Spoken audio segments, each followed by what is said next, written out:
Stress, holiday stress. We're in the holidays again, and these are stressful times. They're great times, but they're stressful times too.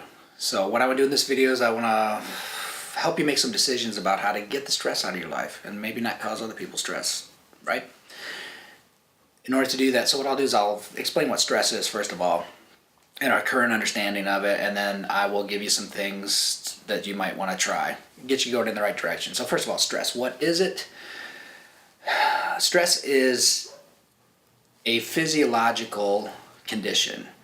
Okay, that's very important because people think stress is mental. It's all in your head. If it's in your head, it's in your body. It has to be that way. How do you know you're stressed? You know you're stressed because you feel it. So it's in your body, right? We don't even have receptors to feel it in our brain. We don't have pain receptors. You can stick a needle in your brain, you're not going to feel it. All right, so we got to understand external factors that create a negative response in the body. For instance, boredom and loneliness. There don't appear to be a lot of physical demands, but those are terribly stressful things. But we'll get to that in a different video. Okay, so why during the holidays? Why do we get stressed? Well, first of all, more demands, right? Time urgency. We cram in too much stuff in too short a period of time. Usually women, but are making hundreds of just food decisions a day. Start adding some other things to that, and you're going to see that you're going to have a physical response that you're not going to like. Here's what it's going to be like. And if you pay attention, which most of us don't unless we train ourselves, then you'll see your heart rate can go up. Muscular tension, that's a hallmark of this whole thing. And muscular tension doesn't feel good, causes muscle pain later on, causes irritability.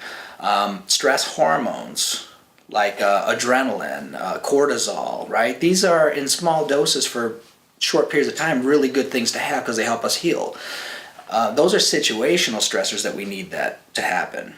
Chronic stress is when things like worry keeps that condition, the muscular tension, the chemical stress, right, the hormones that are going through, things like worry and rumination, things like that, or so many demands.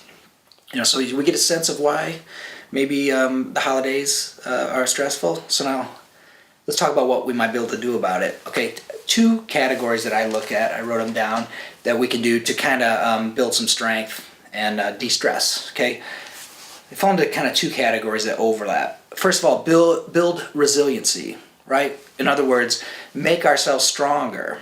If we're compromised by nutritional stress, missing meals or eating too much sugar or something like that, that means that the next stressor will be more difficult to combat, right? So we want to do things to build resiliency and also to build recovery. Like I said earlier, a little bit of stress is actually good. If you think about if we get a cold, right, we don't like it, but it builds our immune system up.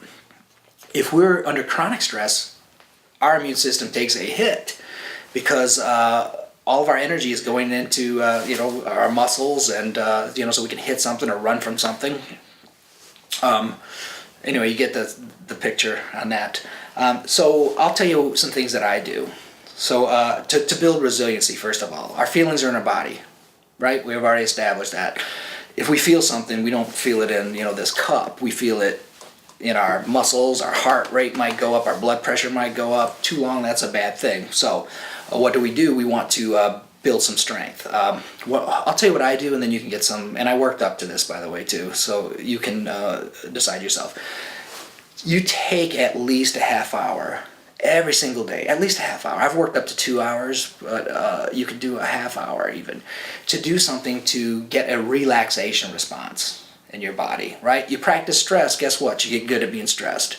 Practice relaxation, and we get better at relaxing. So some things that you can do: get up half hour early when no one else is up, when it's quiet. And there's some great meditation apps that you can get for free, or you can pay for some of them too. And just practice what they're asking you to do there, because they'll lead you right through it if you don't know how to meditate or prayer, if you're a person who prays. Whatever happens is you're focusing your attention on something that is calming, right? And if it feels calm, then we can assume that those there's a good inner environment. Okay. Other thing you can do if you don't like to do that kind of stuff, if your mind gets too busy or whatever, some of the search games, like Tetris. If you took your iPad and or computer and dim the light, you can do this before you go to sleep too, and play a search game. By search game, I mean you're looking for patterns and you're, matching them, and it's a gentle kind of thing. It's described as like a glass of wine without the hangover, right? I'll play some of those games myself. Things like the sauna. I'm going to do a video on that because I'm a big fan of the literature that's coming out to show all the positive effects that we have in heating our bodies up, especially early in the morning. Ice cold showers after you work out. There's a norepinephrine release and other positive things that happen. The other thing that really helps, if you're a person who has a lot of difficulty in the holidays, there are reasons for that. You may be in contact with people that raise your blood pressure, so to speak, right? Difficult relationships, but you still need to be together to keep the peace. There are things you can do.